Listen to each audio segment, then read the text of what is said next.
It's hardly necessary to define anger because everyone knows what it is, and nearly everyone understands it from personal experience.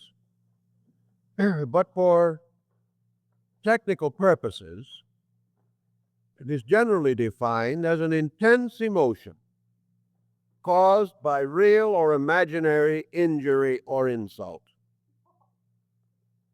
Now, in our actual daily living, we find it very easy to become angry,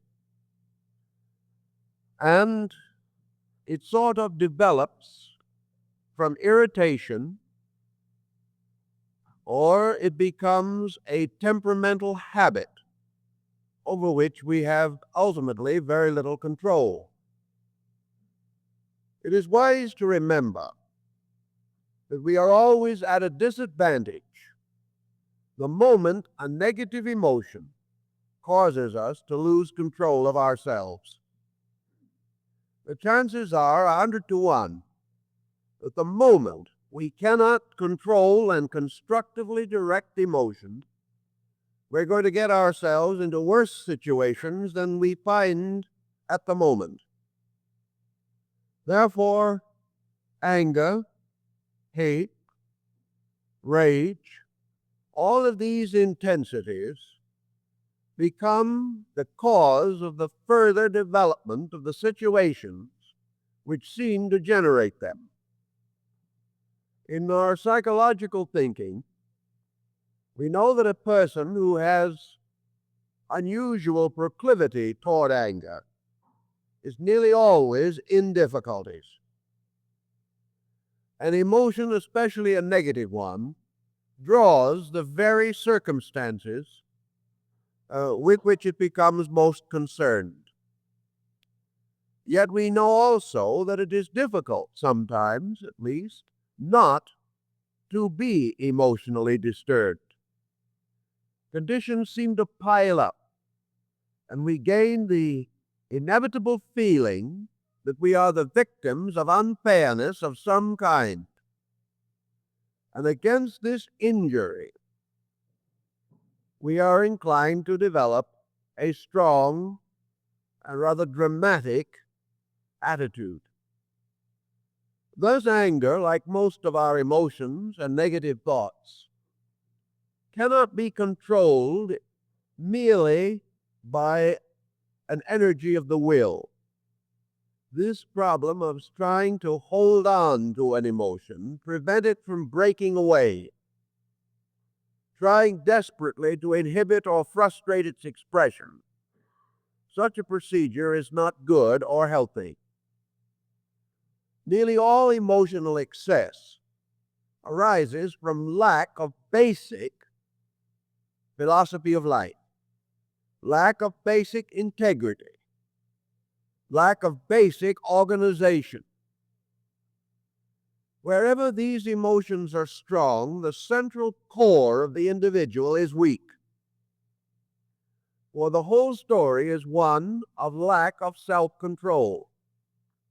The individual is not directing his own thoughts and emotions. He is the victim of them.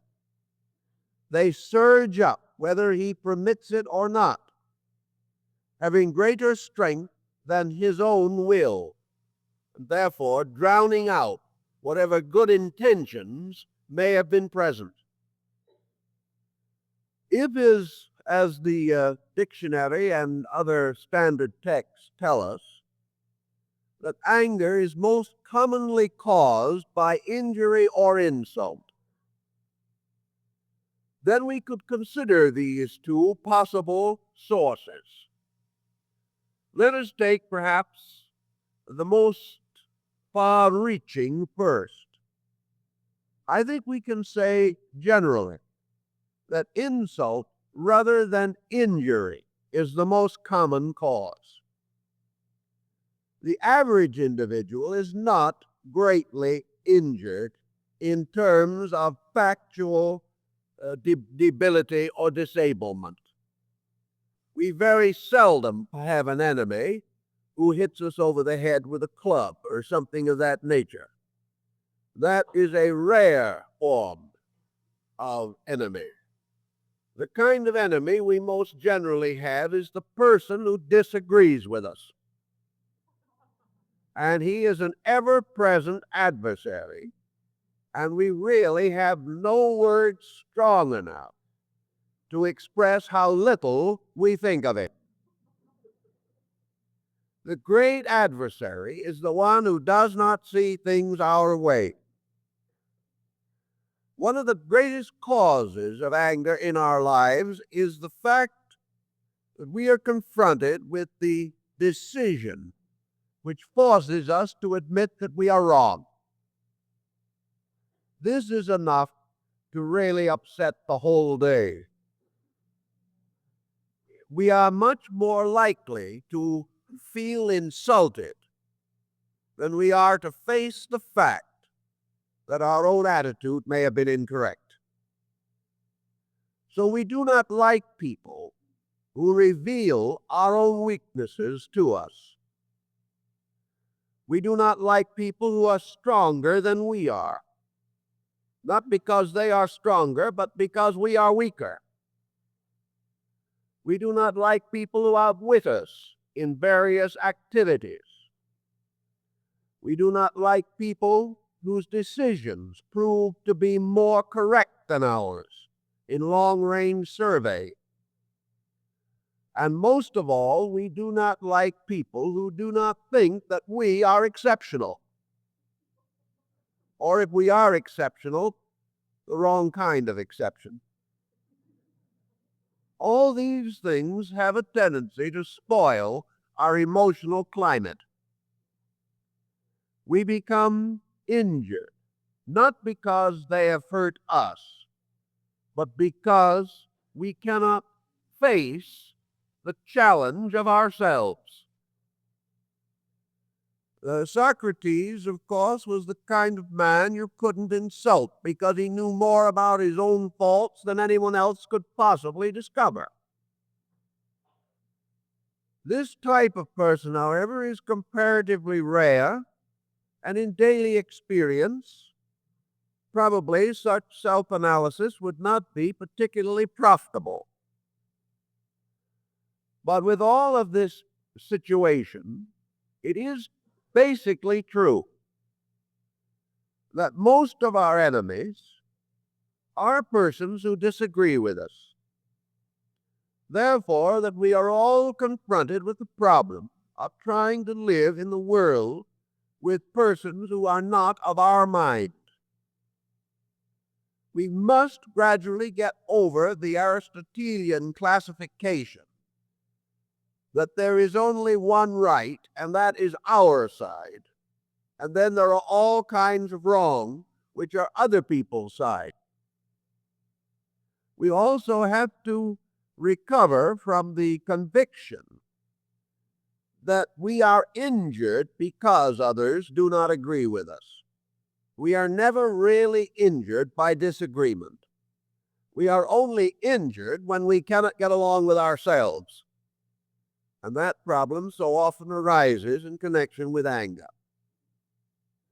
Anger also opens us immediately to a most disadvantageous position. Becoming angry, we will always lose judgment. We will begin to feel instead of think, and will probably make the situation infinitely worse.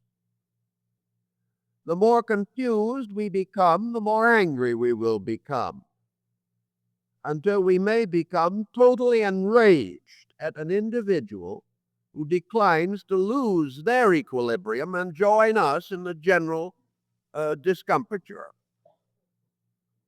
We all pass through these experiences, and we wonder what we can do about them. Actually, there is a great deal that can be done. But so often, the best intentions fail in the moment when we need them most.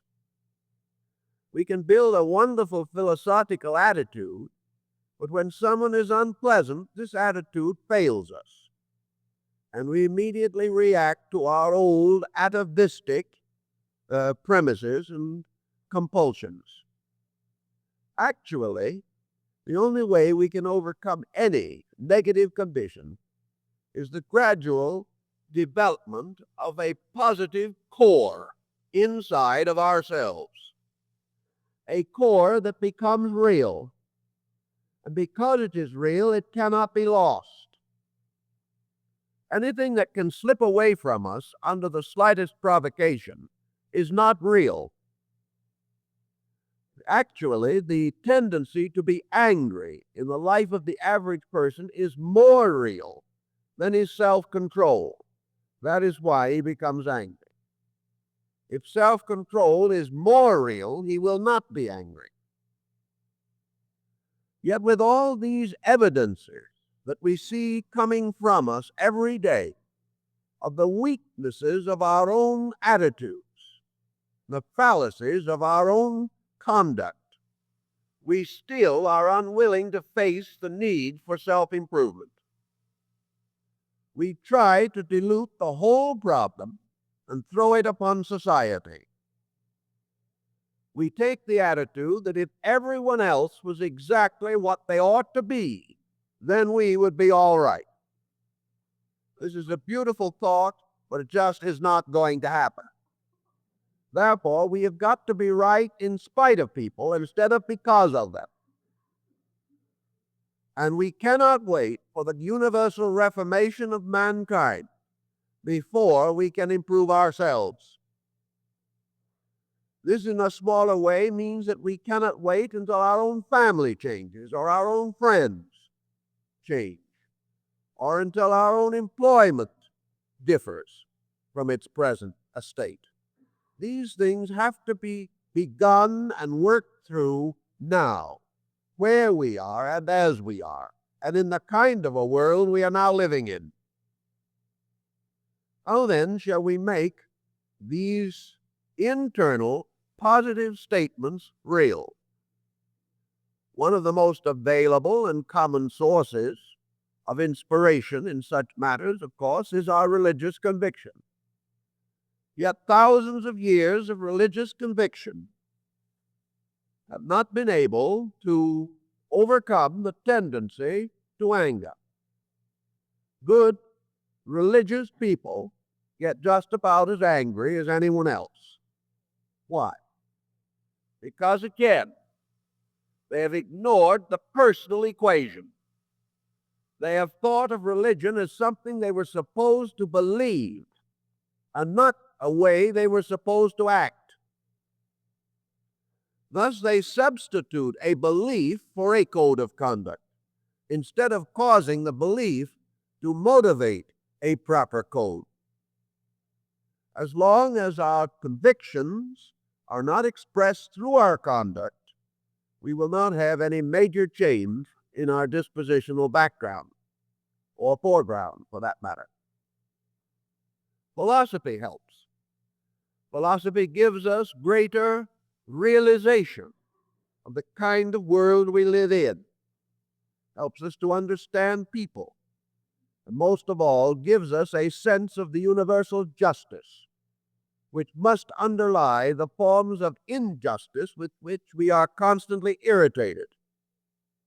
Consequently, we can say that philosophy strengthens our ability to see past the personal and toward the impersonal. Again, however, philosophy does nothing unless it helps us to live according to the principles which it teaches. Social experience may contribute to our understanding. When we begin to realize that perpetual compromise with principles and this condition of living almost constantly in a state of emotional upheaval is simply not good.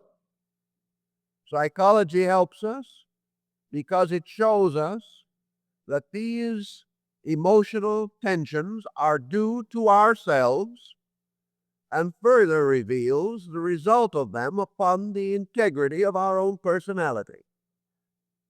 We gradually come to face a decision Are we going to get over these emotional stresses, or do we prefer to be sick and miserable? There is no other answer. We either must get well or pay the consequences. This decision, however, has not, for the most part, changed the majority of people who have been faced with it. It is exactly like the chronic alcoholic. He knows he is killing himself. He knows he is destroying his usefulness as a citizen, that he is betraying his family, and that he is ultimately going to pay a heavy price in misery for his conduct. But he still, in most instances, does not recover. He will not depart under threat of consequence. So today, the threat of the negative result of action is not generally sufficient to cause a change in conduct. The person prefers to do as he pleases now. And for the most part, he pleases to give full expression to his negative instincts. Why has always been a question. But throughout history, it has been true that the negative is so old in that, going back millions of years, and the positive is so new, with only a few thousand years of background, that man is not able to balance these in his personal conduct.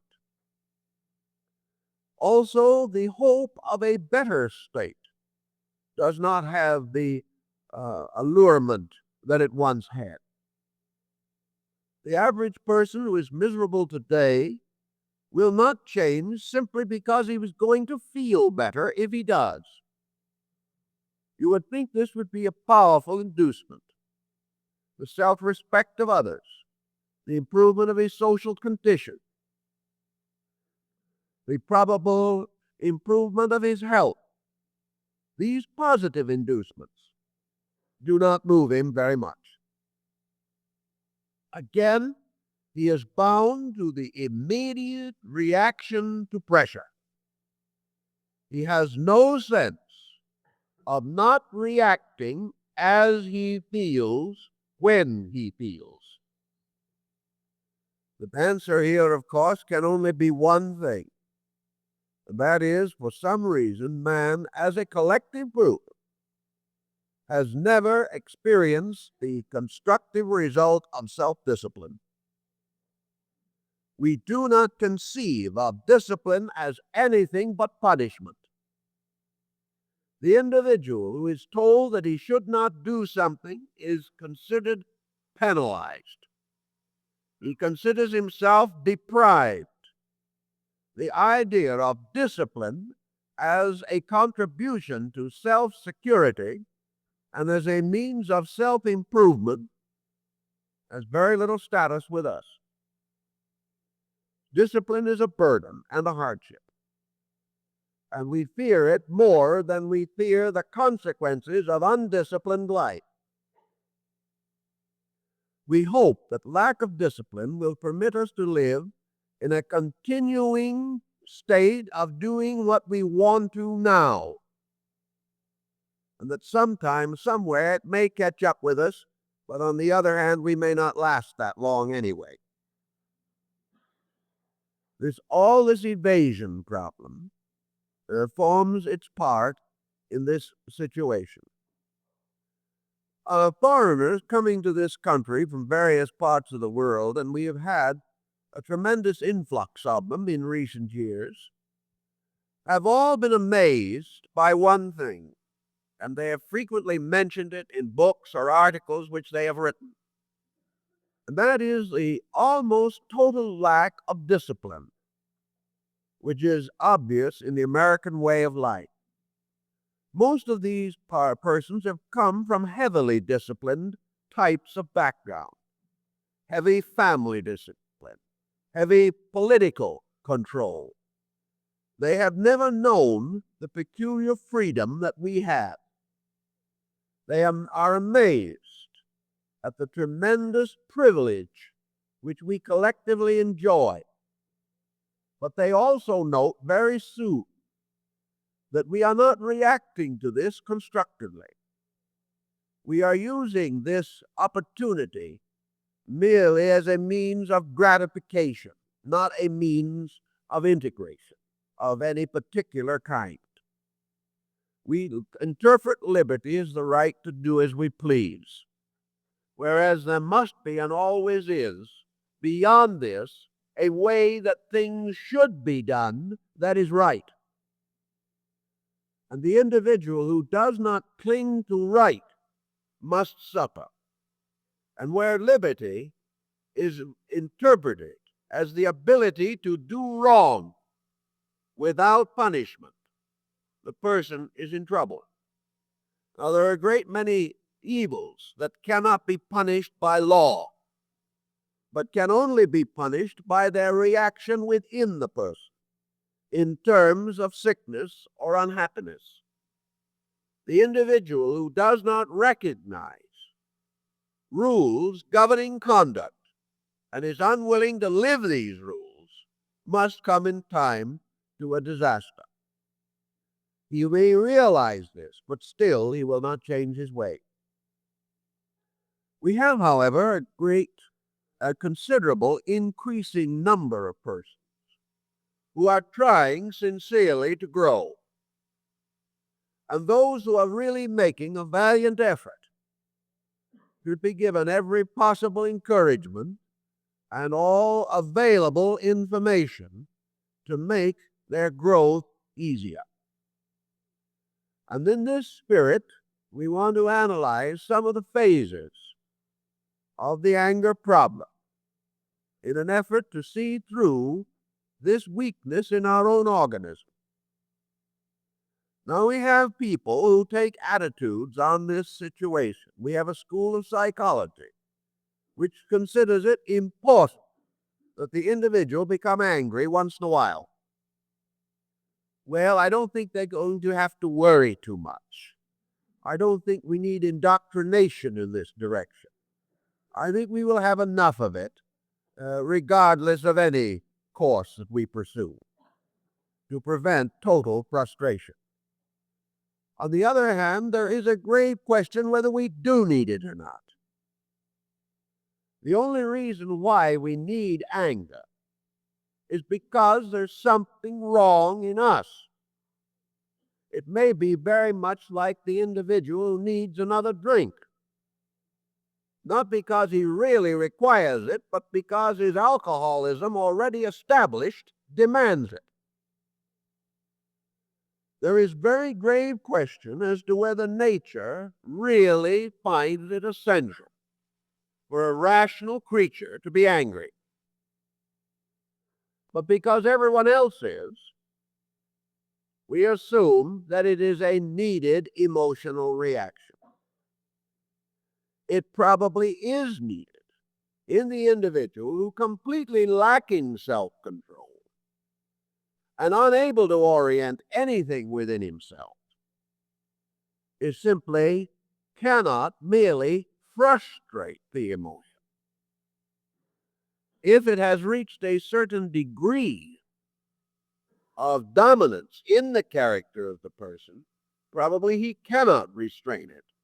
And perhaps he would become suddenly worse if he tried to. But all in all, the whole problem is one of abnormal condition.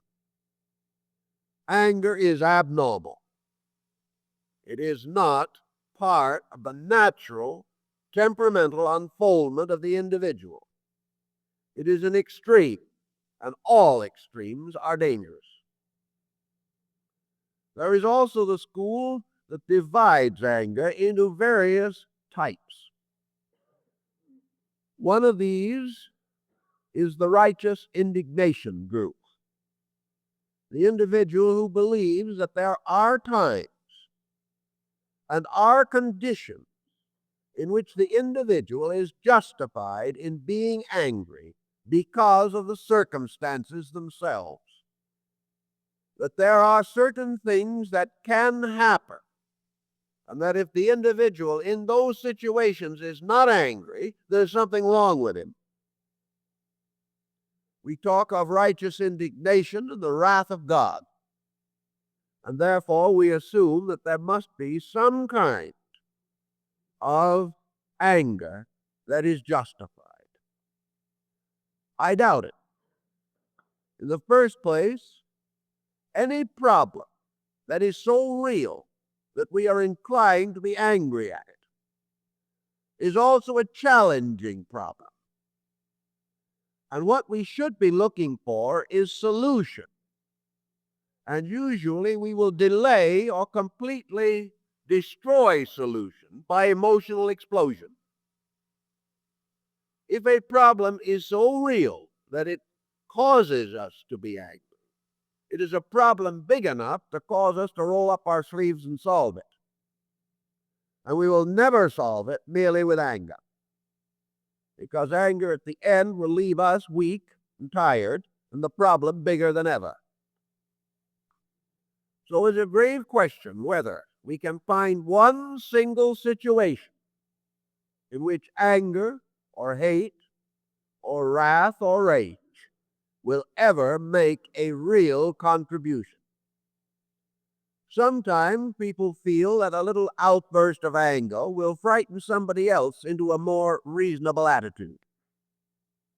If we can get angry before the other fellow does, we have sort of outwitted him, and he will have to retire abashed, unable to take the full weight of this little whirlwind that we have developed in ourselves. So we have a philosophy of got mad first, and in this way discomfort the adversary, or sort of browbeat him into temporary acceptance. We also have a group in which anger seems possible in this way, that knowing that a person is touchy, easily irritated, and likely to explode on the slightest notice, there is a tendency to cater to such people. Don't stir them up. Whatever they want, give it to them. Save a seat. This is commonly known as capitalizing on a liability. To make a bad disposition profitable to some purpose that we have in mind. This is commonly done, but still is not any more right than any other negation. The individual who uses a bad disposition to control others is no different psychologically in his guilt mechanisms from the person who uses blackmail or any other wrong means of attaining a desired end. And where anger is used to exploit others, nature has a delightful punishment waiting. That is, that gradually the person loses control of his ability to control his own temper fits. And little by little, the moods which he assumes become natural to him, and he ends up with a thoroughly bad disposition and all the consequences.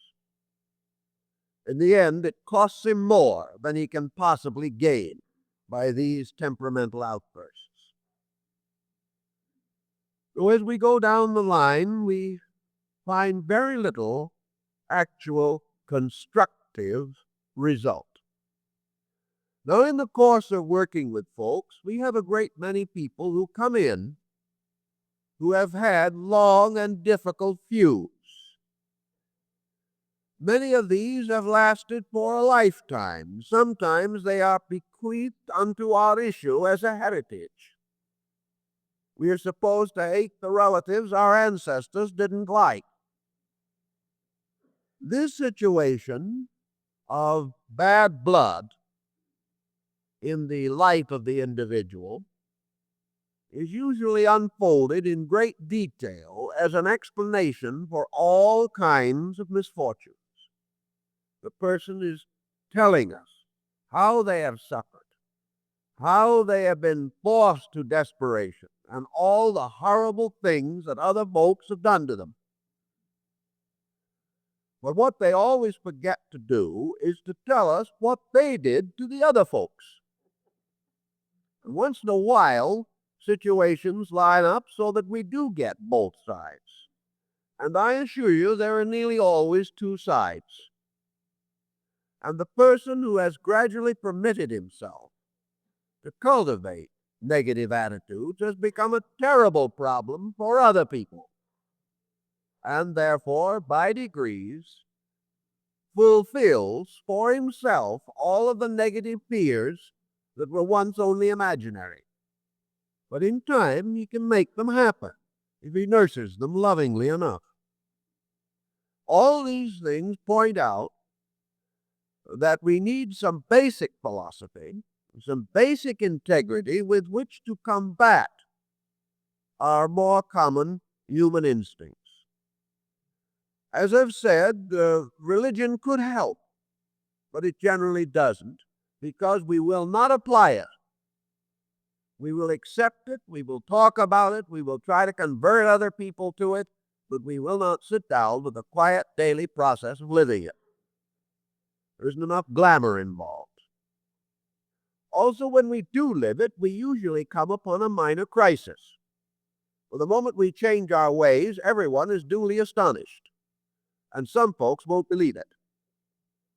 So usually we do have a short period of difficulty, and that most often discourages the would-be self-reformer, because he does not come into peace and happiness in 24 hours. He gives it up as a bad job.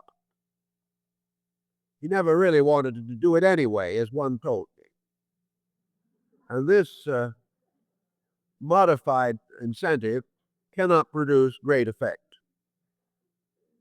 So in the problem of anger, we have to sort of rationalize. One of the simplest methods of handling the problem is through the delayed reaction.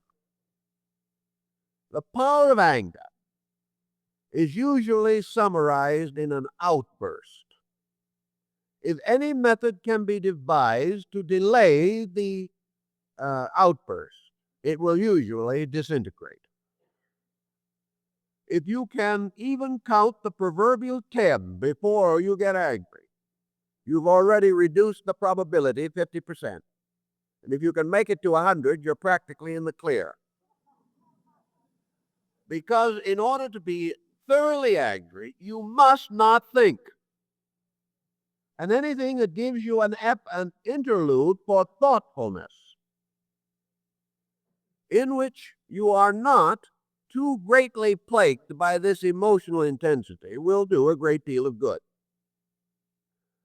I know people who have been very successful in this respect, that whenever they have been moved to react negatively against anyone, whenever they've heard a bit of gossip and they've decided to tell somebody what they think, or whenever they are convinced that they have been the victim of an injustice and they're just going to move right in and clear it up. These people who have followed a simple formula, namely the 24-hour breather, have succeeded very well in coping with the situation.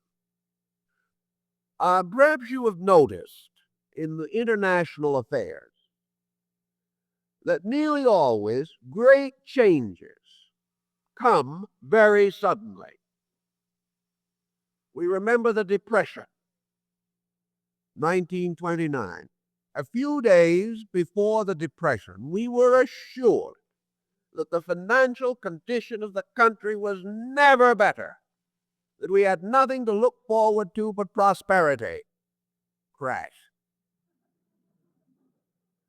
Now, since that time, we have had several very long periods of anxiety about depression, worrying about it, wondering whether it was going to happen or not. It didn't. The reason being that if you allow enough time, the intensities which cause violent actions wear off, and the violent action is much less likely to occur. Same thing with war. If there is a 3 months agitation, there'll be no war. But if the war hits within 24 hours of the first insult, you will have war. But not if you wait. Because by the time you wait long enough, everyone talks themselves out of action. Also, somebody does a little rationalizing somewhere in the picture. It begins to figure how expensive it's going to be. Or perhaps they are going to lose. And that gives caution. So the great emotional changes and outbursts must be quick. For if we consider them, they evaporate. And that has been the example in history for a very long time. And it is the same thing with individuals. I've known persons who were going to sit down and write that letter and tell someone just what kind of a heel they really were. They waited for 24 hours. The letter was never written. Because by that time, that character, that particular heel had slipped into the background. There was another one that had appeared since. There was a new crisis. For people who have that attitude are in a state of perpetual crisis anyway. And of course, in many instances, a great harm was saved, inasmuch as the person who was to receive the letter may not really have been nearly as much of a heel as they were supposed to be. And in checking these cases, we find that the reason why Mr. Jones believed that his friend needed the letter in the first place was because his friend wouldn't loan him money. And the friend had already loaned him money and never gotten it back. So there was a whole series of causes back of this thing. And the great thing that makes heels out of people is that they do not do what we want them to, whether we are right or wrong. So if we will allow the 24-hour cool-off, most anger will have a tendency to subside. Now, another type of anger, which is rather difficult, is the anger that is due to fatigue. And this is quite common in families, and particularly in the relation of parents to very boisterous and animated children who are enough to wear the body and mind to exhaustion. There's nothing really wrong with the children except we are a little envious of the fact that they have so much more vitality than we do. And they seem to be building theirs at the expense of ours. So in the moment of fatigue, we get angry. And we say something or we do something. Now, if the parent is essentially, basically well adjusted, the minor outbursts that come from fatigue or exhaustion are seldom very detrimental in their results. I've never been able to find that children were really damaged by that rare outburst of an exasperated parent, because children are also subconsciously far more intelligent than we realize. They know how difficult they can be, whether they're admitting it or not. And they are seldom, if ever, psychologically injured by a legitimate reprimand of any kind. They are far more injured by not being disciplined at all. So if the parent is basically fair and honest, and has a good solid consciousness of values, the occasional slip away into excess will not be seriously detrimental. It is where the parent is basically neurotic, has basically a critical disposition, and therefore puts too much weight upon these outbursts, has them too frequently, and frequently allows them to arise over situations that do not justify them, or in haste have condemned or criticized a child for an action which that child did not perform. Where there is injustice or an unreasonable attitude which offends the child's basic sense of right, then you will have trouble. And this is true to a great degree in life also. The average person who is well oriented, it may well be that anger is no asset, but it will be forgiven if it is under tremendous provocation. But the individual who is angry continuously without adequate provocation is a nuisance and will always be so. The moment we find a dissatisfaction which seems to be real, we have the power of doing something about it. The thing that does the least good is to get mad. For during the period of anger, no solutional program can be devised that means anything. Wherever there is something that displeases us, here is a demand upon our positive mental and emotional resources. We grow through meeting adversity, through solving difficulty. We do not grow by simply being mad at anything. If, however, there is a situation, we have an opportunity to use it as a valuable experience text, following the Pythagorean discipline of sort of a retrospective analysis of life. We can sit down and we can say to ourselves, I've been more edgy recently than is good for me. I'm having more people around me I don't like. I'm more critical of the way everyone acts. And I find a tendency to have these people stay away. My social life is falling apart. What is wrong with me? This is the beginning of analysis, the beginning of consideration. Now, there are many things we may find. One may be simple fatigue. If fatigue is the cause, then we must find ways of solving this problem. And one of the ways always to solve fatigue problem is to conserve energy. Because we are tired, because our energy is not equivalent to our need, or we have a high toxic rate that is making our energy unavailable to us. Negative thoughts and emotions are the principal cause of toxicity and the principal cause of fatigue. Today, the person who is physically overworked is in the hopeless minority, not 1 in 100.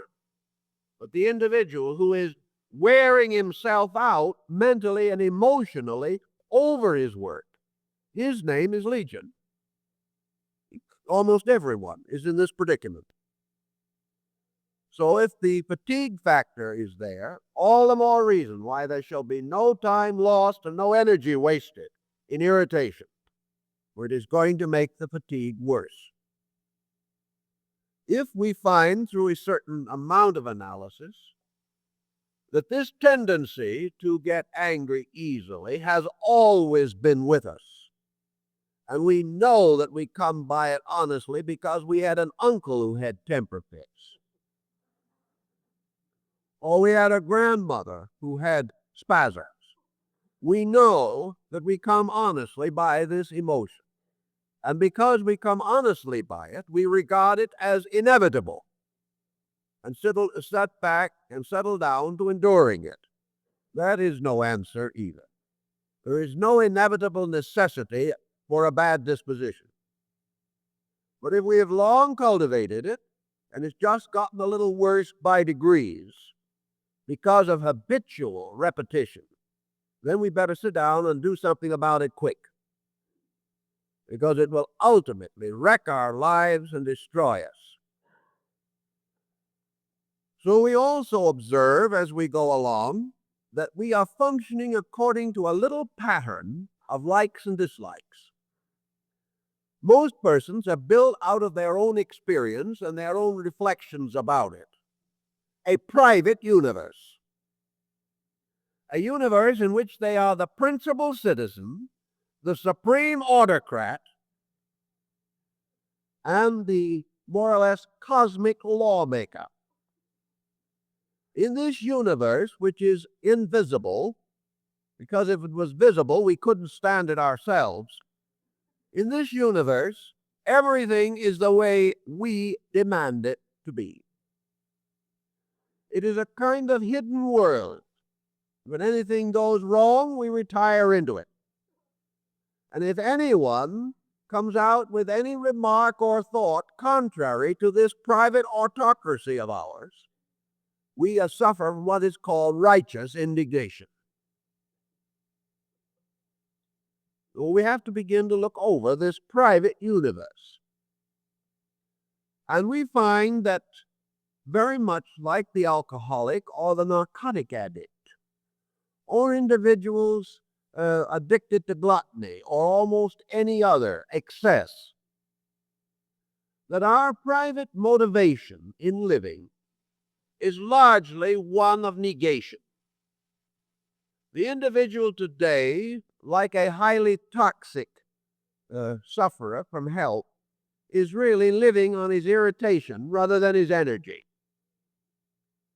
If he ever found himself in a quiet frame of mind, he would think he was dying, feel a total collapse creeping over him. He hasn't relaxed for so long that the experience would be unbelievable and very dangerous as far as his own diagnosis is concerned. But having these values, what have we got inside of us? Something that we must, by a sense of loyalty, defend against other people. And we study these folks, and I've worked with a great many of them. Why are they angry? Why are they upset? Why are they miserable? Well, a whole group of them, every 4 years, are totally miserable and mad because the wrong individual is elected president. If someone else got in, there would be an equal number because this other person would be the wrong one. Then there are individuals who cannot pick up the morning paper without getting mad at something, perhaps at everything, very often at the paper and its policy. But they cannot read about somebody in the neighborhood building a church without being angry about it. They cannot read about someone else trying to integrate a school without being angry about it. They cannot read or study any development in art, science, literature, or anything else without being angry. Because all these things that happen some way step upon private toes, attitudes that we regard as essential to character. We are going to hold on to them. And anyone who differs from us gets the tirade. All of the thing is totally absurd. And yet this absurdity has broken homes and ruined lives for thousands of years. The answer to a large part of it is to wake up to the fact that other people have rights. That it is perfectly possible for us to live happily in a world in which there are people who are minding their own business in their own way and are making their own private mistakes. If, however, we are observant of our private mistakes, we will probably have little time to be over-worried about others. Now, there is a point of helpfulness. There are times we read the newspaper and we see things and we hear about things and we hurt inside. There's no doubt about it. We're sorry. We're unhappy because we do not like to see people unhappy. We wish there was some way that common sense could be born in these people, that they would get over certain attitudes that are not right. We can feel very gently sorrowful, and we can try in every way that we know to equip ourselves to be helpful in any possible way that we can. But there's a great difference between a gentle analysis, a kindly thought, a wish that we could do good, a prayer for these people that they may do better, between this kind of a reaction and just plain hate or anger. There are many things in this world for which we can be sorrowful and a little regretful. But there are very few things that cannot be transmuted from anger to quiet, regretful acceptance if we are willing to face the facts. Face the facts that these people must grow by their own experience, not by ours, and that what may be good for us may not be good for them, and that regardless of whether it would be good for them or not, they cannot accept it. For at the same time we are saying that other people are closed-minded, we are very likely the same way ourselves on something else. And no matter how sorrowful we are for others, there are others who are sorrowful for us, whether we know it or not. So there is a world of people separated by their own intensities, and these intensities must be reduced if they're ever going to get along together. So where things are not right, they are an inspiration to improvement, not a constant irritation. Once we begin to analyze the world in which we live, we are going inevitably in one of two directions, and if we're not very careful, we're going to an extreme. We're going to take the Pollyanna-ish outlook, in which everything is better than it appears to be. And we're going to overlook all the faults and mistakes. We're going to forget many valuable guides and landmarks, with the result that we probably will be ultimately thoroughly imposed upon. We're going to decline to take wisdom from observation. Everything has to be wonderful. This can lead us into one kind of fool's paradise. It is one which, of course, demands a great deal more imagination than some other extremes, because we have to have a tremendous internal capacity to overlook things in order not to observe that there are some rather serious problems that need attention. The other extreme is the individual who, looking out in the world, becomes more and more obsessed by sin, crime, and death. To this individual, everything is wrong. And wherever he picks up the paper, listens to the radio, or anything else, he finds more evidence of it. He can become completely angry, or he can become completely helpless. He can become more and more neurotic and frustrated until his life is totally ruined. Once this habit comes over him, he will actually have skill in overlooking anything that appears to be right. And he will have no further balancing factor. There will be no optimism to balance his pessimism. He will therefore become either discouraged or belligerent. And both of these emotions are equally negative and useless. He must get behind all this and come to some basic sense of values. And somewhere within himself, he has to create a code of conviction that has some reasonable foundation. The universe is not all good and not all bad in action. The idealist knows that what we call the misery of living is due to man's failure to understand the laws governing his own conduct. Therefore, the answer lies in discovering these laws and applying them. Now, we are much concerned with the discovery of new laws, but we have done very little about applying the ones we already have. So, a large part of our difficulty in society is that we are not living the code we already have. At the same time, we are looking for larger solutions. To recognize this world as a place in which we are here to learn makes living important. But we will never learn by blind hatred, or by antagonism, or by frustration, or by negation.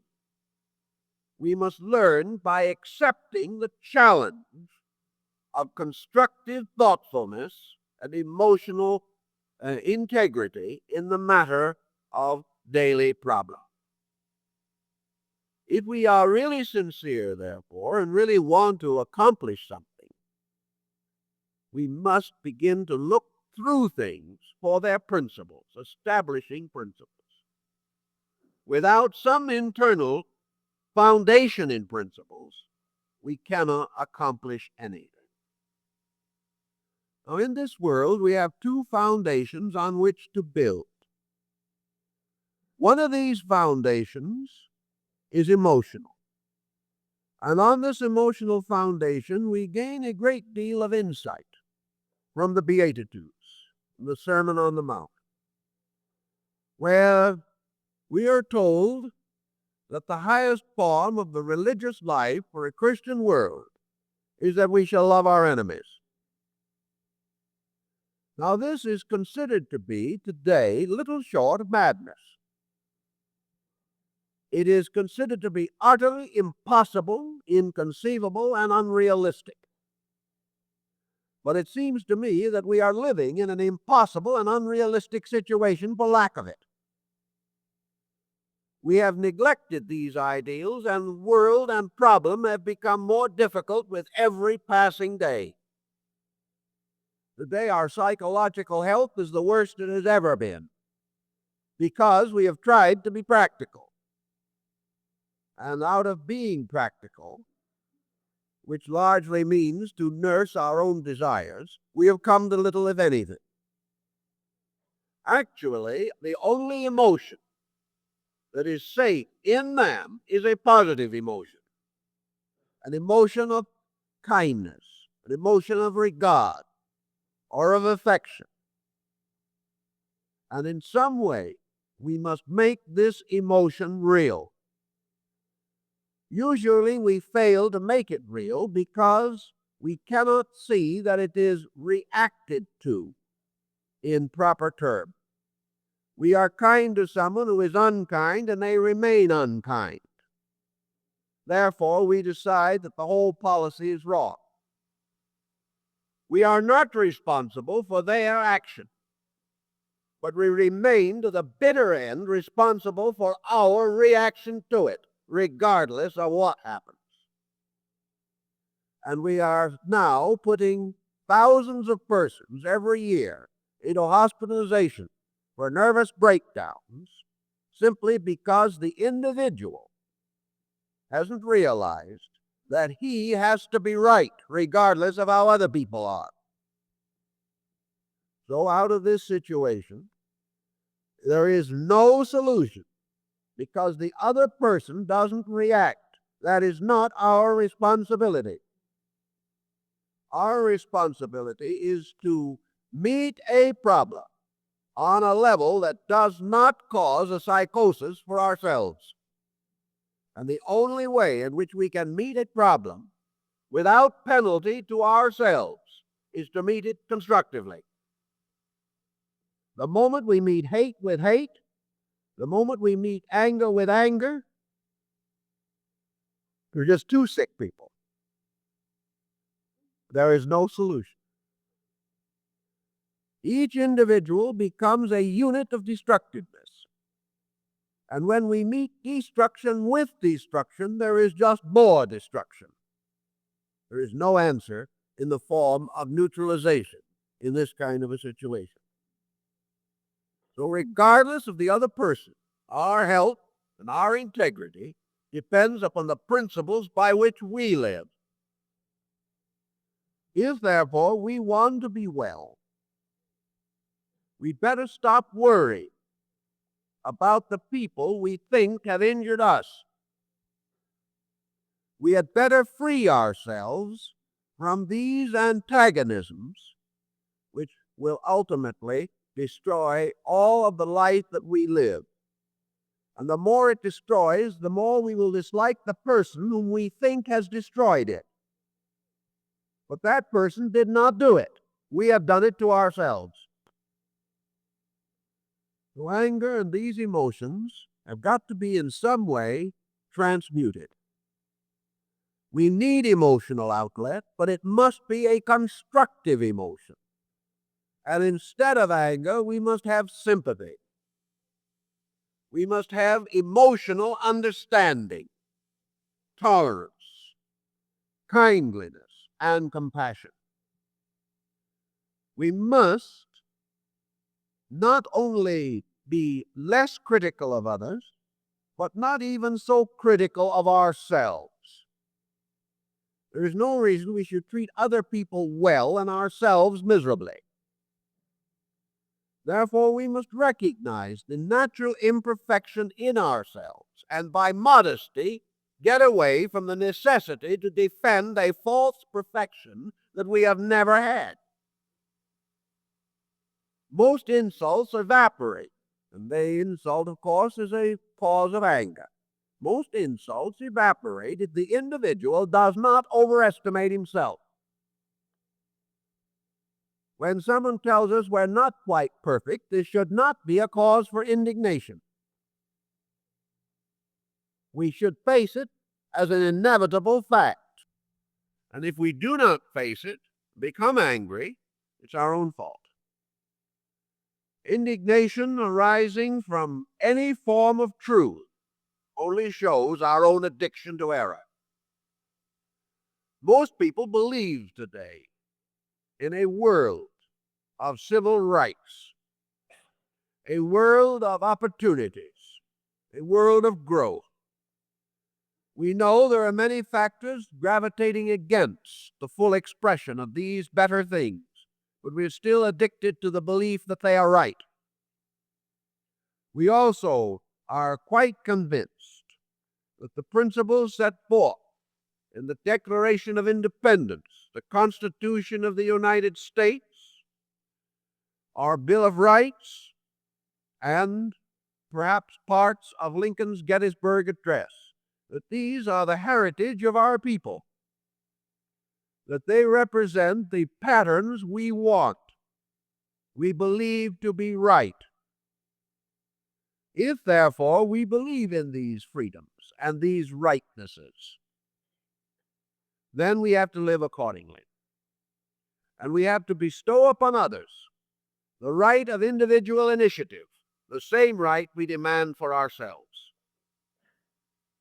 And we must meet him on a level of fair and equitable relationship.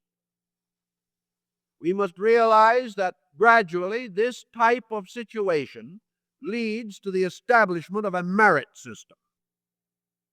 That the only thing that counts in the long run is merit. And therefore that our right to an enviable place in society does not depend upon our talking someone else down, but rather upon building up our own merit structure. Excellence must arise from superior attainment and not from any false pressure within anything. If, therefore, we wish to be regarded as exceedingly admirable individuals, we must so merit this that it cannot be withheld. And if it is so merited, we will not have to defend it. Our emotional defenses are nearly always because we lack the thing we are trying to defend. We are trying to defend weaknesses so other people will not find them, failing to realize that they have already found them. Because the supreme weakness in man is the weakness of his conduct when compared to his conviction. Anger, therefore, is defensive. It is the individual trying to throw others off the scent when they are trying to find out exactly what he is. And in the anger, he tells them exactly what he is, removing all doubt. If then anger is a problem in our lives and we observe quickness of temper, the Pythagorean discipline might be very advantageous to us. Namely, that every time we are angry, as quickly as this mood strikes us, and as rapidly as we can gain rational control of it, that we should sit down and think it through. Think it through as carefully as we can, trying to discover, if possible, what the facts were. We shall then perhaps find out a number of other things about ourselves, one of which is hasty judgment. Or perhaps we have been over-influenced by opinions or words of others that have not been proven to be true. For many of the world's worst hatreds have been built upon gossiping, and upon tale-bearing, and upon extraordinary exaggeration and distortion of things. When we are suddenly angry, are we angry at a fact, at a certainty, or at a circumstance? Or are we merely angry at hearsay, or something we've never thought through? Have we judged another person without trying to find out what his motives were? Perhaps he has merely poorly expressed himself, and out of this has committed a fault or a slight against us which he does not even realize he has done. Thinking these things through, we will probably be able to dismiss 2/3 of the causes of antagonism. Most of them will not stand 30 minutes of quiet reflection. Yet if we have permitted them to become an outbreak in our personality, a 5-minute outbreak may damage our entire life and be carried to the grave. There are individuals who have ruined their careers, their homes, and everything with 20 minutes of uncontrolled emotion. Can we afford this? We can't afford it, but how economical are we willing to be? If then, by a retrospective exercise, we sit down quietly and think through not only the occasion, but the pattern, are we very likely to lose control under certain patterns, and what kind? We can live and love everybody except a certain type of person. Why? How is it that we can overlook the faults in our friends, but also we overlook the virtues in our enemies? What is the basis of this unreasonable lack of discrimination? Are there certain things in life about which we have prejudices so deep that the moment anything comes within the field of those prejudices, we are just totally irrational? If so, can we afford such prejudices? Can we afford their effect upon our families, upon our friends, upon our careers, and on our own health and life? We can smoke out some of these difficulties, bringing them out and rationalizing them, trying to exhaust their pressure in a reasonable manner. Now, a great many illusions or delusions can live only because of darkness. They cannot stand the light of fact. Consequently, we are continuously hiding them and keeping them away from the light. The worst and most negative attitudes that we have are the ones we protect the most. Even under analysis, we will try every way we can to hide them. We nurse them like a ghost in our house, and we are desperately afraid that they will be discovered. But most of these negative situations only continue because we have never factualized them. And we are taking what release we get through outbursts of emotion relating to them. Actually, we could also work these things out with the same energy or less. If we would, for instance, I know an individual who had such a powerful religious resentment against a certain organization that he really lost most of his religious personal standing in himself to this one prejudice. He could not escape from it, apparently. And yet he claimed to be a devout person. A devout person loving many other people moderately and hating one situation desperately, to the degree that this hate practically devoured all his true and natural religious feeling. He did this for years, and this hate gradually worked in upon him until it became an obsession. Morning, noon, and night he could talk about nothing else. And at the same time, he claimed to be an honorable religious person. Finally, it got so bad that he did go for counseling. It was pretty desperate. His entire life was falling apart. And the counselor said to him, "Do you really know the thing that you dislike? Why do you dislike this particular religion?"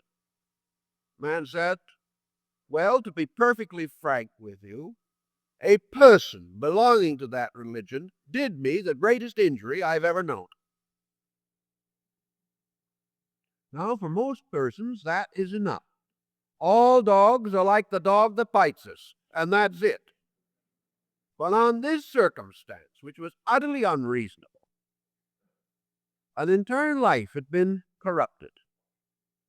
Finally, the analyst was able to convince this individual that he could not judge all by one. And he convinced him that he should go for himself and find out about this religion. So, gathering up his resources, and really at a tremendous example of heroism, he tried it, knowing before he got there that he was going to keep on hating it. But he stuck with it, and 6 months later joined it,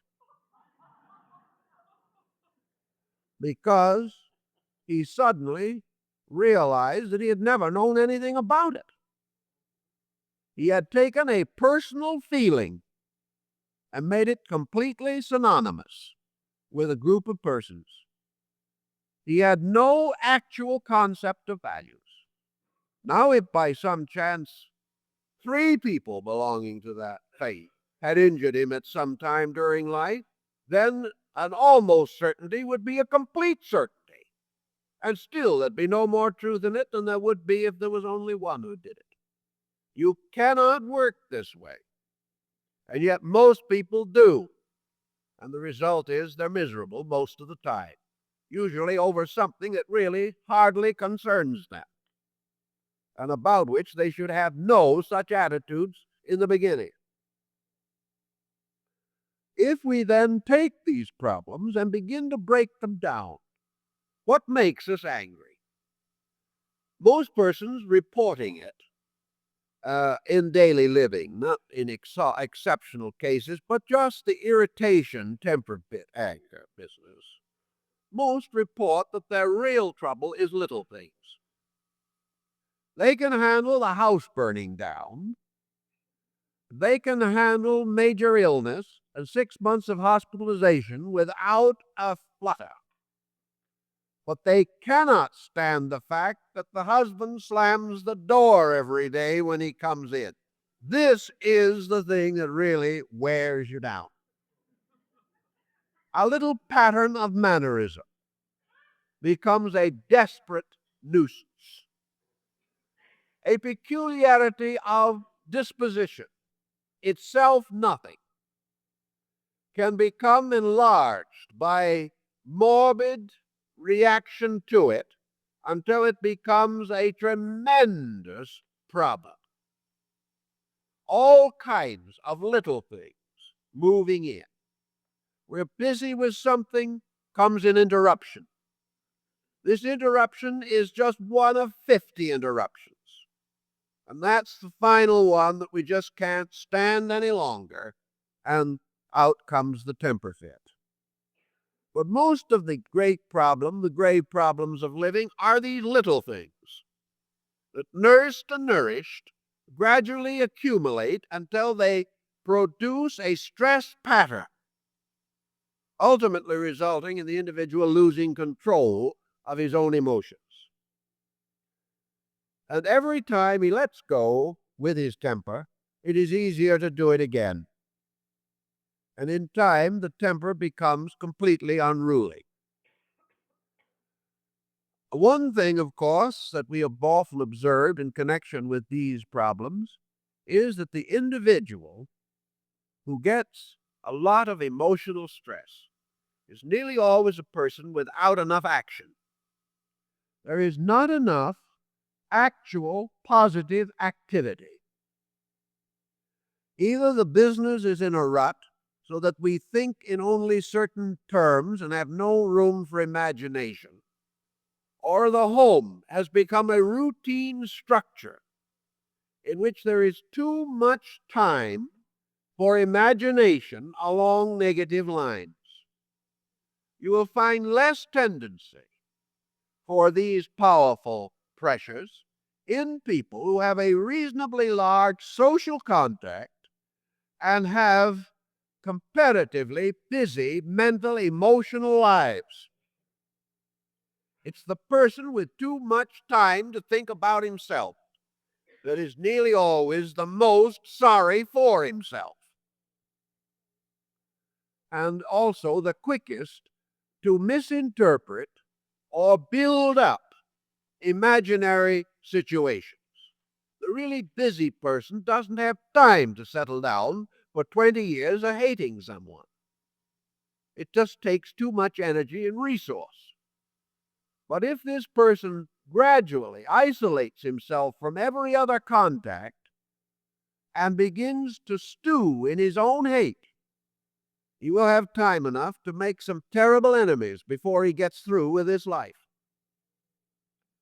So it's activity, objective activity, the clarification of things, the opening up of life, so that there is not so many stagnant areas in the subconscious.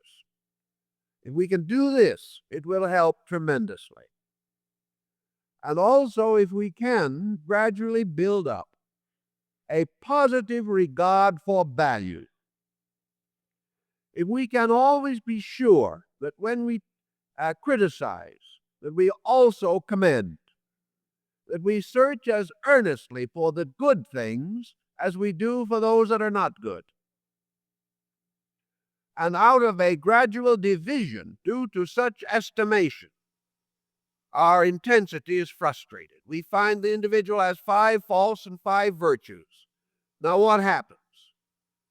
We can't get too happy over his virtues because of his faults. We can't get too miserable over his faults because of his virtues. So we don't get very emotionally involved. But if we allow one pattern to exist at the total expense of the other, then we're all ready for a big emotional outburst of one kind or another. And this emotion is too exhausting of value. It takes away from us energy that we desperately need for the daily problem of living. So when anger begins to move in on you, take refuge in your convictions as wisely and as lovingly as you can. try to realize that if these convictions are not available and not strong enough, then they should be. And that you should not regard yourself as having sufficient religion or sufficient philosophy or to be highly advanced in these things unless they operate when you need them. An individual who is right all the time and miserable all the time is an inconsistency impossible in nature. The only reason we're unhappy is because we are not right. And this does not necessarily mean that we are wrong in each point of argument, but that we are not right as persons. We have not the integration in ourselves that lives and lets us live, that creates and sustains poise in our own lives. This we need. And without it, all of our other projects, which we highly value, will fail, or at least come to only partial success. Reflect upon the momentary cause of anxiety. If possible, clarify it. Another reason for anger is fear, whether we know it or not. We are very often angry because we are timid, and also because we lack the courage to clarify something. If we become inclined to be angry at a person, it is perhaps easier to just tell them that we don't like them in a burst of emotion than it is to sit down with them quietly and try to find out why we don't like them. But by the time the temper fit is past, the antagonism is mutual and we will never find out.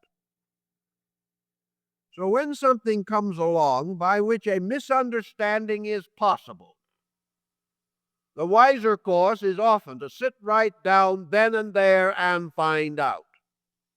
Find out quietly before this thing has been allowed to develop in the imagination until it becomes a tremendous emotional pressure. If we think we've been wrong, go straight to the person and find out. Try and find out why they have acted the way they have. Perhaps they have misunderstood us. And most trouble is just lack of understanding. But by the time we have nursed this grievance in secret for a while, we can build it into a good lusty hate. Whereas if it had been clarified, about the worst that might have happened would have been an apology, or perhaps a separating of interests, because we do not approve of certain ways. But having solved it, it is no longer a big emotional problem. In order to get emotional intensity behind things, we have to keep them secretively in ourselves. Once they come out, once they are generally disseminated and are applied to their directives, we do not have this intensity anymore. Therefore, a secret hate is the most terrible hate of all. And an anger moving from secret motives that we have never revealed and never faced can be the most terrible anger of all. So an insult, as a source of anger, is usually solved by the fact that we do have faults and we may as well face them. And even sometimes an insult is a reminder that we need and from which we can profit. Injury is always hard to carry and hard to bear. But there are very few persons, even those of the best intention, who have been able to go through life without themselves injuring someone. Even though they do not know it, they have probably done so. Therefore, injury is something that we all carry as a burden. Sometimes, however, hate is the most injuring thing of all. Anger can be a terrible injury because it not only is directed against a person, but because of what it does to our disposition, it does a positive and dangerous hurt to many other people. The person who hates one individual is a poorer husband, a poorer father, and a poorer son to others. He is a poorer friend and a poorer business associate. Therefore, he will injure people himself by hating someone else. So when we think and are angry because another has injured us, how many people is our anger going to injure? I mentioned that to one individual. He said, let them take care of themselves. He was perfectly happy to be a very serious victim of injury. But he had no feeling for the people who might be the victim of his injury. That was all different, which shows how locked and closed minds can get. Now, we're assuming at this time that nearly everyone in this world today wants to be a little happier than they are, wants to be better. And to do this, we've got to work with the simple problems of daily living. And we know that every philosophy and every religion that is worthwhile in nature has taught man to forgive his enemies, to be kind to those who unjustly use him, and to be patient against the adversities of living. Now, this may sound like a very negative code, but it is not. It is a conserving code. It is a code which, if practiced, will enable the person to accomplish more in all the other departments of his living, where he will not be wasting negative emotion. Such emotions as he has will be positive, and they will draw to him, and they will serve others because he possesses them. When he forgives his enemy, he becomes a better friend to others, a better parent, and a better associate throughout life. He has also more energy to give to his business, his home, and his social life. All these things are essentially necessary, for we should never waste energy in negative emotion. The only emotions that are valuable to society are friendliness, hope, faith, and love. Other emotions do us no good and others much harm. Therefore, by nature and by principle, if we are right-minded people, we do not practice them, these emotions which are negative. And if we observe ourselves a victim of them, we know that we are sick and we set to work to get well. And the one way that all of us can get well is to sit down quietly and be fair with the problems which now concern us. If we do not know what the problem is, study both sides of it. If we do not understand a person, get hold of that person, sit down and find out about them.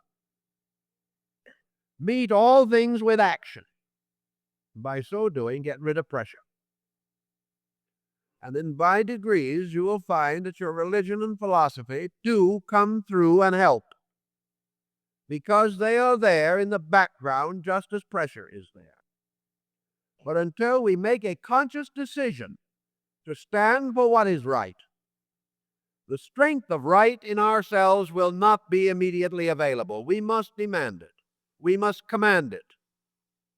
We must prove that we want it by doing it. And the moment we do, the positive resources of our natures also become available. And we can transform or transmute these negatives into positive values.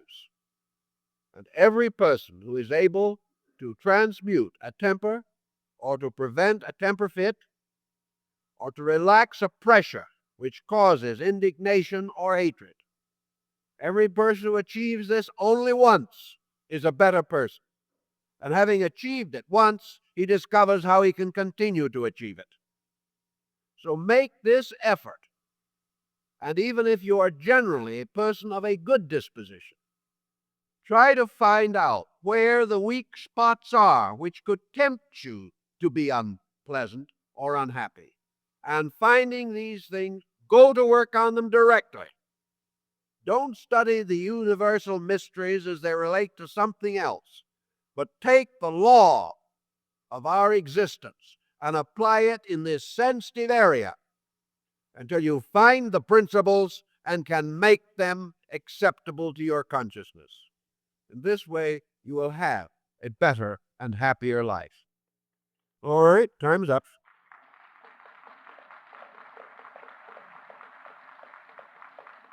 Now, many folks are of the opinion that psychology began with Sigmund Freud, but that would be considered an error. So next Sunday morning, we're going to make a survey of 5,000 years of it, proving that nearly all those years were passed before dear old Dr. Freud came along.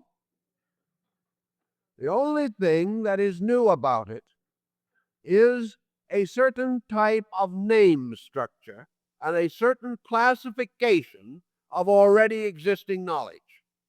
Like all so-called new things, we are in the presence of new arrangements of eternal things.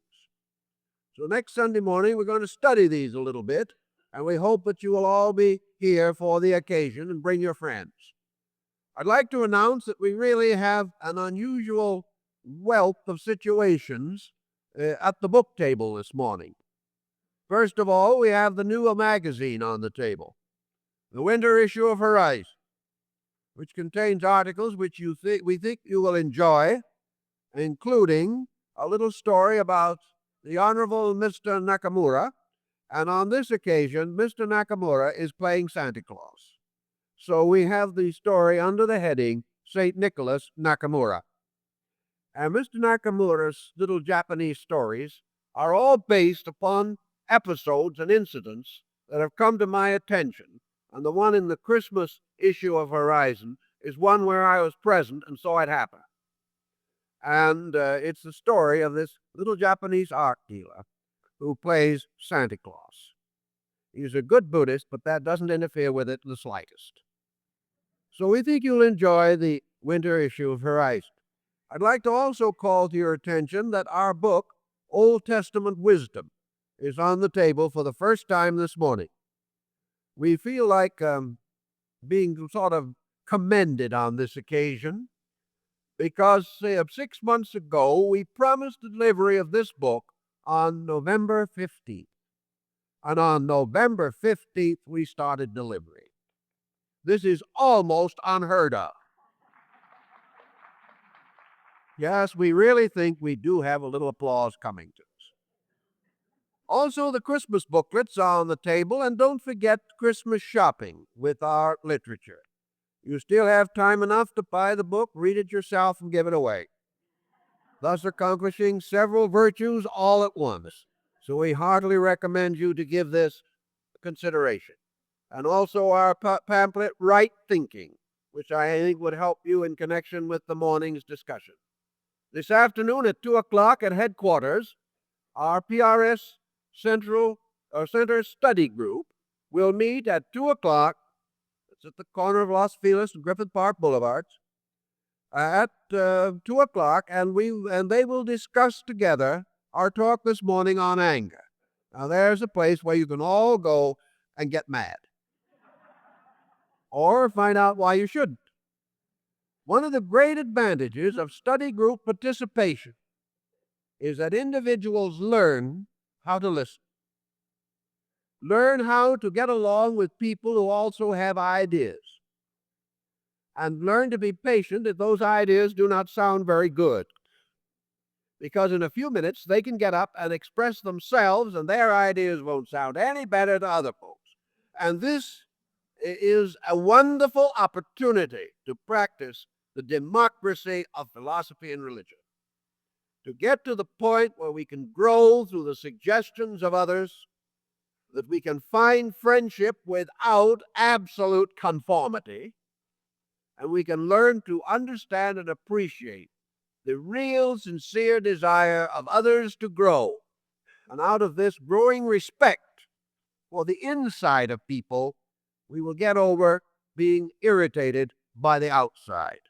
It's the beginning of a much better philosophy of life. And thank you very much.